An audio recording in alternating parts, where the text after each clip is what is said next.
या करड्या रंगाच्या डोंगरांमधून वाट काढणाऱ्या या निळाक्षार धबधब्याने आमचे लक्ष वेधून घेतले होते.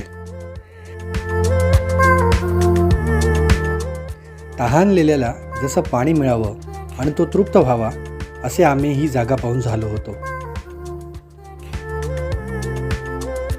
आता आम्ही निघालो कोर्टुकला, जे पाकिस्तानच्या बॉर्डरच्या जवळचं एक गाव आहे तिथे. आणि वाटेत एक छानसा व्ह्यू दिसल्यासाठी आम्ही थांबलेलो. आणि इथून अंदाजे 10 किलोमीटरवरती डेस्टिनेशन आहे फायनल, तिथे जायचं आहे. आणि आता इकडून निघू. मागे गाडी पार्क आहे.